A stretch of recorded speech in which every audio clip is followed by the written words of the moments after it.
آئیے اب حضور تاج الشریعہ کی زبان سے سماعت فرمائیں کہ کیا ٹی وی پر دینی پروگرام جائز ہے؟ کیا ٹی وی کی حاجت شرعی ہے؟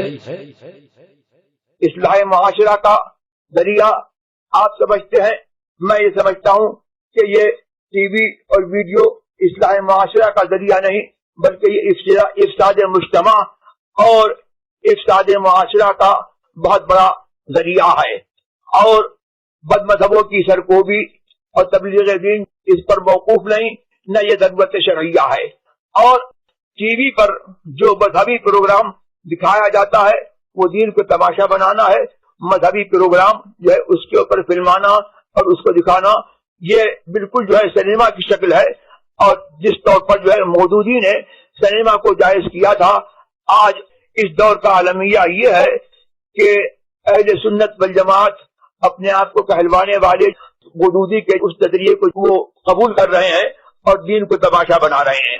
اعلیٰ حضرت عظیم البرکت فاضل بریلوی رضی اللہ تبارک و تعالی عنہ کا فیصلہ اور ان کا فتویٰ جو ہے وہ اٹل ہے، اور اس کا جواب آج تک نہ کسی سے ہو سکا نہ کسی سے ہو سکتا ہے۔ دین کو تماشا بنانا جو ہے دین کی تبلیغ کا ذریعہ نہیں ہے، اور ضرورت شرعیہ کا جو دعویٰ کیا جاتا ہے تو ضرورت شرعیہ یہاں پر متحقق نہیں ہے، اور اس کا دعویٰ محل بنا میں ہے۔ رہا جمہور علماء کا فیصلہ تو یہ بھی دروغے بھی فروغ ہے۔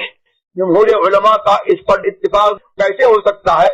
اور حضرت امام شامی رضی اللہ تبارک و تعالی عنہ نے جو اجماع امام نووی کے حوالے سے نقل کیا ہے کہ انہوں نے فرمایا کہ فعل تصویر یہ حرام ہے، چاہے تصویر جو ہے وہ کسی طور پر بنائی جائے، چھوٹی ہو یا بڑی ہو، یا وہ برشپا انداز میں ہو کہ اس کی جو ہے توہین ہو کی جاتی ہو، یا وہ اوپر دیواروں وغیرہ میں لگانے کے لیے بنایا جائے، اس کا جو ہے اس فعل تصویر کا جو ہے استعمال اور یہ تصویر کشی جو ہے یہ اصلاً جائز نہیں ہے۔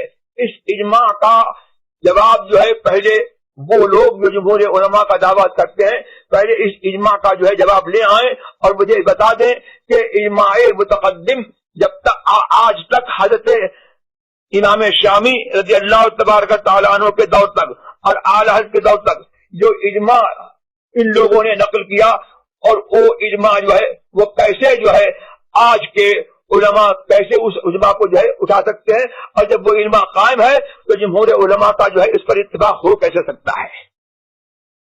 معزز سامعین، آئیے اب شہزادہ صدر الشریعہ حضور محدث کبیر مدد اللہ العلی سے سنیے کہ ٹی وی ناجائز ہے۔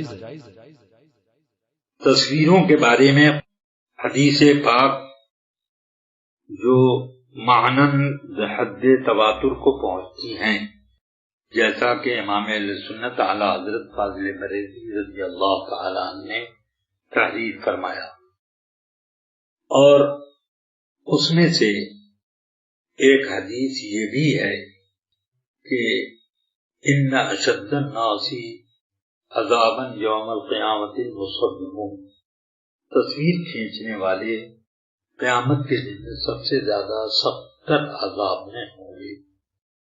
اس کے علاوہ بھی کثیر احادیث ہیں جس کی وجہ سے کسی بھی جاندار چیز کی تصویر ممنوع قرار دی گئی، اور رسول اکرم صلی اللہ علیہ وسلم نے یہ فرمایا کہ ان الملائکۃ لا تدخل بیتا فیہ کلب او صورۃ حیوان،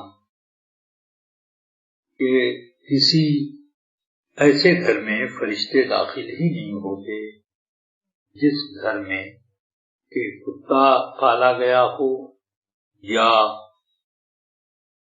کسی جاندار کی تصویر موجود ہو۔ اور اس کے علاوہ بھی بہت سی حدیثیں ہیں، جیسا کہ میں بتا چکا کہ معنی کے اعتبار سے حدیثوں کی تعداد حد تواتر تک پہنچتی ہے، اور تواتر سے جو چیز ممنوع قرار پائے وہ درجہ حرمت میں قطعاً طور پر ہوتی ہے۔ اس بنا پر تصویر جاندار کی، خواہ وہ انسان کی ہو یا کسی اور جانور کی، وہ سب کے سب تیار کرنا ناجائز ہے اور سخت حرام ہے۔ یہاں تک کہ ام المومنین عائشہ صدیقہ رضی اللہ تعالی عنہا نے ایک چھپا ہوا یا کڑھا ہوا کوئی پردہ گھر میں لگا لیا تھا۔ رسول اکرم صلی اللہ علیہ وسلم نے جیسے ہی حجرے میں داخل ہونے کا ارادہ کیا تو دیوار پر پردہ لٹکا ہوا نظر آیا جس پر کچھ تصویریں تھیں، تو غضب کا اظہار فرمایا۔ ام المومنین نے عرض کی یا رسول اللہ مجھ سے کیا غلطی ہوئی؟ ارشاد فرمایا کہ یہ تم نے کیا لٹکا رکھا ہے؟ فرشتے ان گھروں میں آتے نہیں جس میں جاندار کی تصویر ہو۔ فوراً وہ اتروایا گیا اور اس کو پھاڑ کے گدا بنا دیا گیا، یعنی ذلت کی جگہ پر جن جگہوں پر تصویر کی تذلیل ہو ایسی جگہ پر رکھ دیا گیا۔ اس سے یہ ثابت ہوتا ہے کہ تصویر کا ہونا یہ اللہ رسول کو سخت ناپسند ہے، اور قابل احترام جگہ پر ہو تو اور زیادہ سخت نقصان دہ ہے۔ اب رہ گیا مسئلہ یہ کہ ٹی وی بنانا، تو ٹی وی ایک تو بنتی ہے فلموں کی، اس کی حرمت پر سب کا اتفاق ہے۔ اب رہ گیا دوسری مووی کے بارے میں، تو اس میں کسی جائز کام کے لیے یا دینی امور کی انجام دہی کے لیے اگر تصویر کشی کی گئی تو جائز ہے یا ناجائز۔ اس بات کو جائز ثابت کرنے کے لیے کچھ لوگوں نے یہ پاپڑ بیلا کہ یہ تصویر ہی نہیں ہے، یہ ریز ہے۔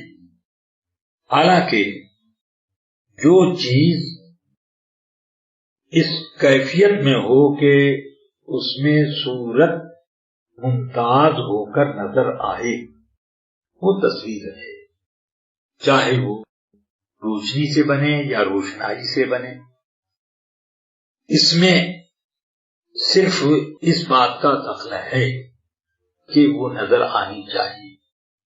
کچھ لوگوں نے یہ راستہ نکالا کہ آئینے پر اس کو قیاس کیا اور یہ کہا کہ قائم رہنے والی صورتیں تصویر کہلاتی ہیں اور جو نہ قائم رہیں وہ تصویر نہیں کہلاتی، جیسے آئینہ۔ مگر یہ بھی غلط ہے، آئینے میں کوئی صورت منطبع ہی نہیں ہے۔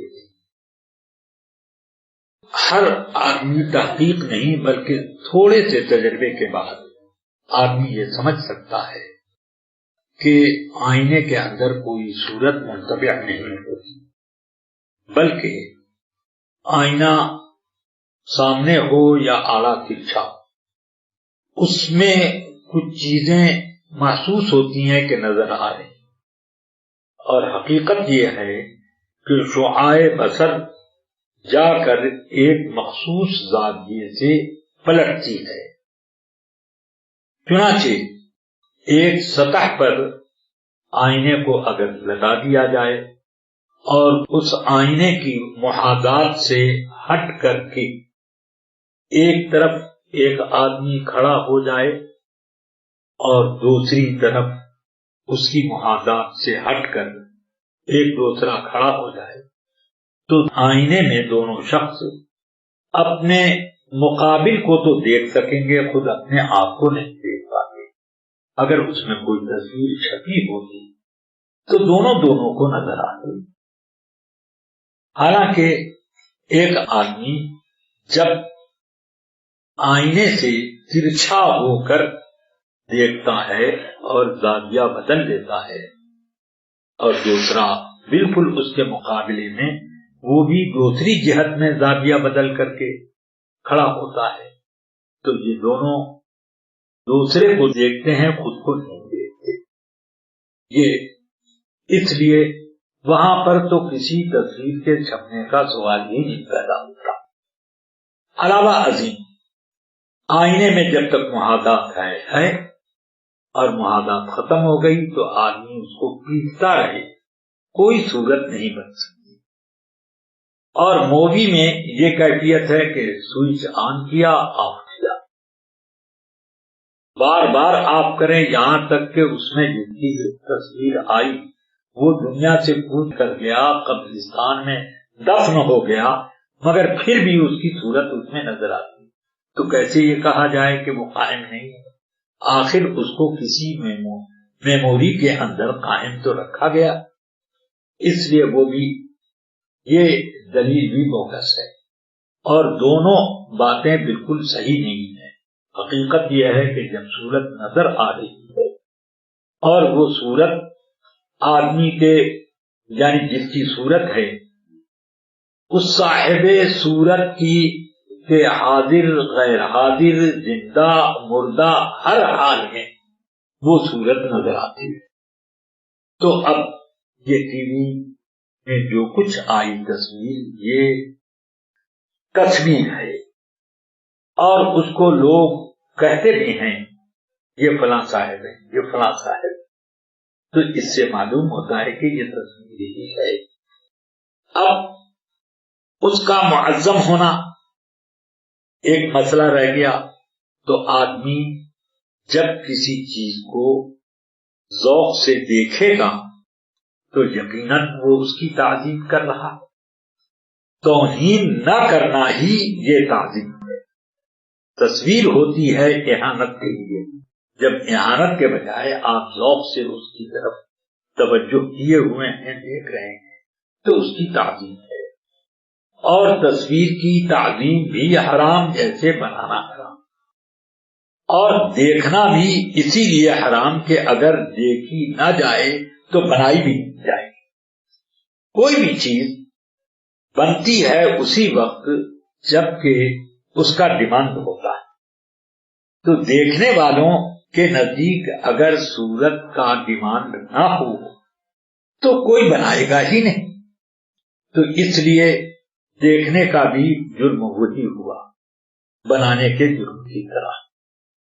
اب اس کے بعد ایک مسئلہ یہ آ جاتا ہے، کچھ لوگ کہتے ہیں کہ ضرورت دینی داعی ہے، اور کچھ لوگ کہتے ہیں کہ حاجت شرعی داعی ہے. اور اس پر تقریر یہ کی جاتی ہے کہ بد مذہبوں نے، گمراہی پھیلانے والوں نے اور کفر و الحاد کی تعلیمات کو اسلام کے مقابلے میں رائج کرنے میں لوگوں نے ٹی وی کا بہت زیادہ استعمال کرنا شروع کیا. اور علماء کی سستی کا یہ عالم کہ اکثر کو یہی نہیں معلوم کہ اسلام کے خلاف کیا کیا سازشیں رچ رہی ہیں. کچھ کو معلوم ہوا تو استغفار اور لا حول ولا قوت پڑھ کر کے انہوں نے فرصت پائی. کچھ لوگوں کو کچھ اور ذرا سنگین طریقے پر احساس ہوا تو انہوں نے قلم اٹھا کر کے لکھا، یا انہوں نے لوگوں کے بیچ میں تقریر کر کے اس چیز اپنے دینی شرعی حکم کو لوگوں کے سامنے پیش کیا.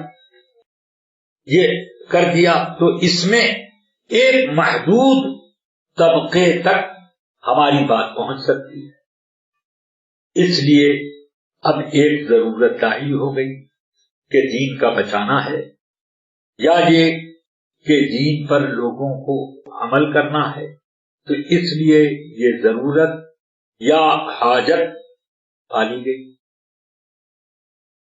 تو اس سلسلے میں بعض مولانا حضرات نے یہ بھی لکھا کہ میں یہ سمجھتا ہوں کہ ٹی وی کا شرعی تقریروں کے لیے استعمال کرنا نہایت مستحسن ہے.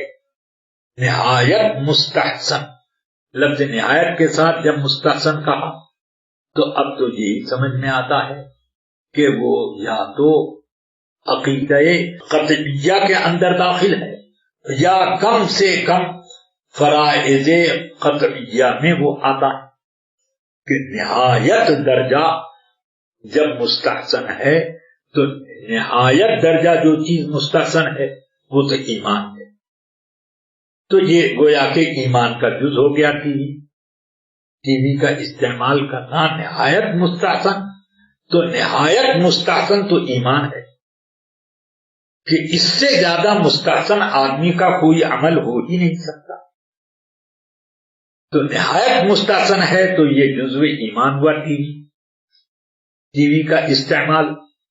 اور اگر یہ مراد لیا جائے کہ عملی امور میں نہایت مستحسن ہے تو اس کا مطلب یہ بھی ہوگا کہ آدمی کے اعمال میں نہایت مستحسن فرائض قطعیہ ہیں، جیسے نماز کہ روزے سے بھی زیادہ مستحسن ہے، حج سے بھی زیادہ مستحسن ہے. تو نماز فرض کی ادائیگی جتنی مستحسن ہے اتنی ہی زیادہ مستحسن ہے ٹی وی، اس کا استعمال. تو اس لیے یہ بات بھی میرے ذہن سے اتر نہیں پائی. میں اس چیز کو ہرگز پسند نہیں کر سکتا کہ آدمی ٹی وی کے استعمال کو مستحسن کہے، چے جائے کہ نہایت مستحسن کہے. اب رہ گئی یہ بات کہ ہم 2000 5000 یا 10,000 کے مجمع میں تقریر کر دیں تو ایک محدود حصے تک ہماری تقریر پہنچی، اخبار میں شائع کر دیا، مان لیا 1500 آدمیوں نے پڑھ لیا، یا کوئی پمفلٹ عام طور سے تقسیم کر لیا، مان لیجئے کہ 1,00,000 نے پڑھ لیا. مگر یہ کہ آپ ساری دنیا میں تو اپنی بات نہیں پہنچا سکتے جہاں جہاں آپ کی زبان سمجھی جا سکتی، اس لیے ٹی وی کا ہونا ضروری ہے.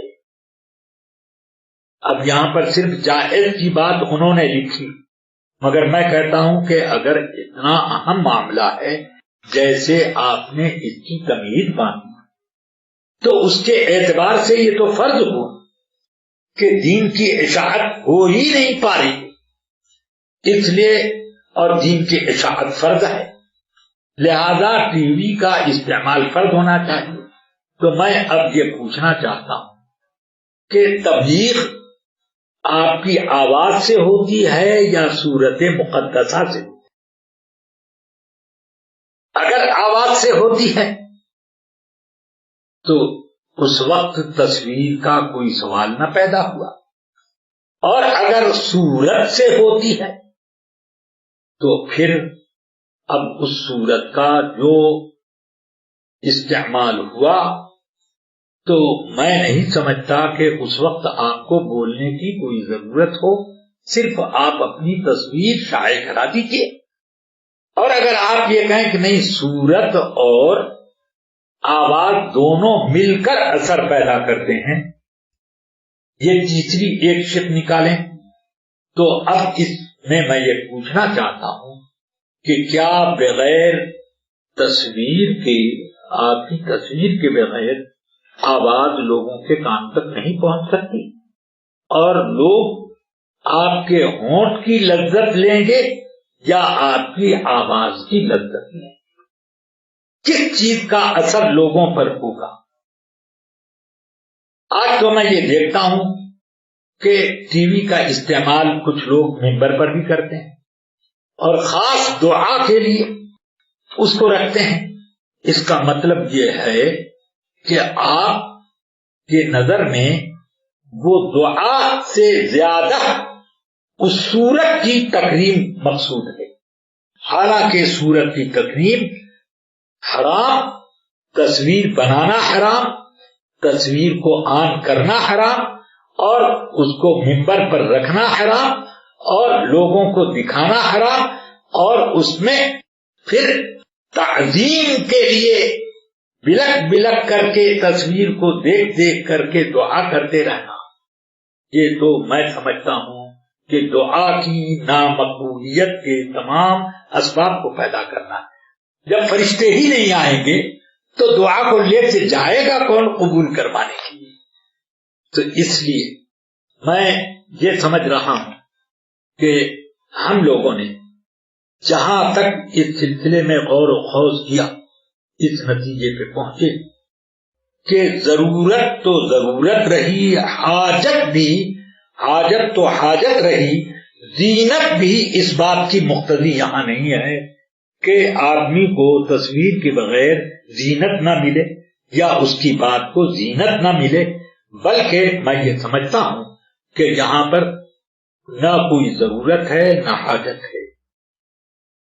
ضرورت ہوتی تو اب ضرورات تبیح المحظورات، یہ قاعدہ ہمیں تسلیم ہے، مگر اسی کے ساتھ یہ بھی ایک قاعدہ ہے کہ فرمایا گیا ما ابیح للضرورت یتقدر بقدرها، ما ابیح للضرورت یتقدر بقدرها، جو چیز ضرورت کے لیے مباح کی جاتی ہے اس ضرورت تک محدود رکھی جاتی۔ اب دعا میں کیا ضرورت پڑی اس کی، اور پھر اس کے علاوہ یہ کہ اگر ضرورت ثابت ہوتی تو ضرور اس کا سوال پیدا ہوتا کہ اس کے لیے کتنے میں ضرورت پوری ہو جائے گی اتنا کر لیا جائے، مگر یہاں تو میں دیکھتا ہوں کہ لوگ اپنی ایکٹنگ دکھانے کے لیے یا اپنی معرفت کرانے کے لیے یا اپنی شہرت لوگوں پر مستحکم کرنے کے لیے اپنی تصویر کو زیادہ ترجیح دیتے ہیں آواز کے مقابلے میں۔ ورنہ آپ مجھے یہ بتائیں کہ ذکر کی محفل میں تصویر کشی کی کیا ضرورت ہے؟ اس میں باقاعدہ آپ جھومتے بھی ہیں اٹھتے بھی ہیں، بلکہ مجھے تو ایک معتمد آدمی نے یہ بتایا کہ ٹی وی پر میڈیا والوں نے ایک صاحب تحریک کی تصویر پیش کی اور ہیڈنگ لکھی مٹھوؤں کا سردار، اور اس میں یہ منظر دکھایا کہ وہ ذکر کرتے کرتے رقص کرنے لگے اور رقص کرتے کرتے وہ بے ہوش ہو کے گر گئے۔ اب اس منظر کو اس نے دکھایا، میں یہ نہیں سمجھ پاتا کہ اس منظر کو ٹی وی میں پیش کرنے کی ضرورت کیا تھی اور اس کی اباحت کی کیا حاجت تھی، بلکہ ذکر تو اگر سرن ہو تو زیادہ مناسب ہے، کیونکہ نفل کاموں میں افضل اس کا چھپانا ہے کہ چھپا کے وہ افضل کام کیے جائیں، فرائض کو مجمع میں کیا جائے تاکہ لوگ فرض کے لیے آگے بڑھیں۔ زکوٰۃ دینی ہو تو کھل کر دیجیے کہ لوگ دیکھیں اور زکوٰۃ کی تحریک ان کے اندر پیدا ہو، اور نفلی صدقہ دینا ہو تو اس کو چھپا کر پیش کریں گے۔ تو اس ذکر میں کیا ضرورت تھی؟ میں نہیں سمجھ پاتا کہ ضرورت تو ضرورت حاجت بھی رہی ہو یا زینت بھی رہی ہو، بلکہ میں یہ سمجھتا ہوں کہ کراہت ہی کراہت رہی اور حرمت ہی حرمت وہاں پر قائم رہی۔ اس لیے یہ سب بہانے بازیاں ہیں، اور یہ کہ آواز پہنچ سکتی ہے، آپ اس کے لیے انٹرنیٹ استعمال کریں۔ میں بھی انٹرنیٹ استعمال کرتا ہوں اپنی تقریروں کے لیے، انٹرنیٹ استعمال کرتے ہیں حضرت اظہری میاں قبلہ مدد اللہ العالی اپنی بعض تقریروں اور فتویٰ جاری کرنے کے سلسلے میں۔ میں بھی ایک درس حدیث میں اس چیز کا پابند ہوں کہ انٹرنیٹ کے ذریعے میں اپنی بات پہنچاتا ہوں، مگر میری تصویر اس میں نہیں جاتی۔ میں تصویر پیش کرنے سے ہمیشہ پرہیز کرتا ہوں۔ جس کو ایمان، اسلام اور دینی تعلیمات کے بارے میں کچھ معلومات حاصل کرنی ہوں گی، جب انٹرنیٹ کھولے گا تو ان میں جو آواز اس کو سنائی دے گی اس سے اس کے شبہات جو ہوں گے وہ اسی انٹرنیٹ سے اپنے شبہات بھی پیش کر سکتا ہے اور روبرو جواب بھی لے سکتا ہے. اور یا یہ کہ اگر مفتی نے فوراً جواب نہ دیا تو یہ ہو سکتا ہے کہ مفتی مہلت مانگ لے کہ میں آئندہ مجلس میں اس کا جواب دے دوں گا، یہ کہہ سکتا ہے. تو اب ایسی صورت میں تصویر کے بارے میں جس مفتی نے یہ ذکر کیا کہ ٹی وی کے ذریعے سے یہ کام ہو سکتا ہے، دین کی اشاعت اور دین کے خلاف جو تحریکیں چل رہی ہیں اس کا توڑ یہ ٹی وی ہی کے ذریعے سے اس زمانے میں ممکن ہے، تو یہ تو میری سمجھ سے بالا تر ہے. اور بعض لوگوں نے یہ کہا کہ ٹی وی کی سخت ضرورت ہے اور انہوں نے حاجت سے آگے بڑھ کر کے بات کری. تو میں نے ان لوگوں سے کہا کہ تب آپ رسالہ اپنا بند کر دیجئے، اس کے چھاپنے کی کوئی ضرورت نہیں، کیونکہ ضرورت تو اس کو کہتے ہیں کہ جس کے بغیر دین محفوظ نہ رہے، آدمی کی جان محفوظ نہ رہے یا عزت اس کی محفوظ نہ رہے وغیرہ.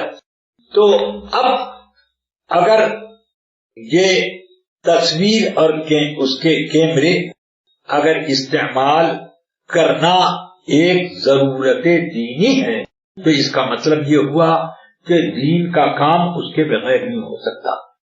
لہذا تمام لائبریریوں میں آگ لگا دی جائے، تمام رسالے بند کر دیے جائیں اور تمام جلسے ختم کر دیے جائیں، صرف اب ٹی وی چلائی جائے، کیونکہ ان سب سے ضرورت تو پوری نہیں ہو سکتی. ضرورت اب اسی سے پوری ہوتی ہے جب ضرورت کتابوں سے پوری ہو رہی ہے، تقریروں سے پوری ہو رہی ہے، اور ریڈیائی لہروں سے جو آواز پہنچائی جاتی ہیں انٹرنیٹ کے ذریعے ان سے جب ضرورت پوری ہو رہی ہے تو پھر اب مجھے سمجھ میں نہیں آتا کہ تصویر کے حلال ہونے کی کون سی جہت آتی ہے. سامعین کرام، جماعت رضائے مصطفیٰ ممبئی کے زیر اہتمام ایک زبردست ویب سائٹ kilkereza.com تیار کی گئی ہے. اسے آپ ضرور دیکھیں اور علماء اہل سنت کے بیانات ڈاؤن لوڈ کریں. ایک اور ضروری اعلان سن لیں. پاکستانی تنظیم منہاج القرآن کا بانی ڈاکٹر طاہر القادری سنی نہیں ہے بلکہ بد عقیدہ ہے اور دوسروں کو بھی گمراہ کر رہا ہے. حضور تاج الشریعہ اور حضور محدث کبیر وغیرہ اکابر علماء اہل سنت بہت پہلے ہی سے اس کی حقیقت سمجھ رہے تھے اور لوگوں کو ہوشیار کر رہے تھے، مگر اس وقت کچھ لوگوں کو یقین نہیں آ رہا تھا بلکہ اس کی تعریف کر رہے تھے. مگر اب اس کا کفر اور گمراہی بالکل کھل کر سامنے آ گئی ہے اور اس نے اپنے اسٹیج سے وہ باتیں کہی یا کہلوائی ہیں یا ان کو برضا و رغبت سنا ہے جو صاف صاف کفر ہے. لہذا اس کی گمراہی سے مسلمانوں کو محفوظ رکھنے کے لیے ایک ویب سائٹ tahirulpadri.com بھی تیار کی گئی ہے. آپ اس ویب سائٹ پر اس کے کفریات کا ثبوت دیکھیں اور اس سے خود بھی بچیں اور دوسروں کو بھی بچائیں.